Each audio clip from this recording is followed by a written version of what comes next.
In 2013, 4,000 people from Texas were preparing for a cruise on Carnival's ship Triumph. 6 days to Mexico and back, and the first 2 days went great. But when the liner set sail back to Texas, the power went out on board. Rumors spread that someone had seen fire in the engine room. The generators worked for an hour, and then the lights went off for good. No communication, no Wi-Fi, and worst of all, no toilets for 4,000 people, since the sewage system ran on pumps. Over the loudspeaker, they announced, "We're trying to fix everything, but if you really have to go, use the showers. And if you need to go number 2, we'll hand out red bags." That went on for several days. The ship was drifting in the ocean while people were piling up their waste. All perishable food had to be thrown overboard. There was almost nothing left to eat. People started hiding food, stealing, and fighting. You had to stand in line for hours just to get an onion sandwich.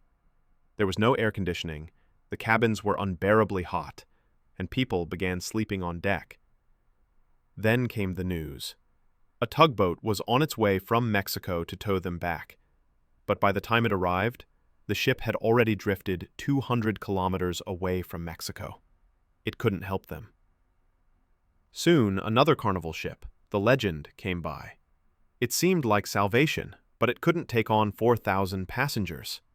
It just passed over some food and quietly sailed away. The passengers of the Triumph stood watching as people on the Legend danced and partied, while their own ship was drowning in filth. Out of desperation, the crew decided, let's open a free bar. And let me remind you, the people were angry, hungry, and sweaty. Of course they got drunk and started throwing their red poop bags around, peeing overboard, and running naked on deck. Finally, the tugboat arrived. But when it began towing, there was a sharp jolt, and urine and feces from the overflowing drains flooded the entire ship. And so, ankle-deep in excrement, the passengers finally reached land. Carnival spent $115 million to clean the ship. And of course, they renamed it.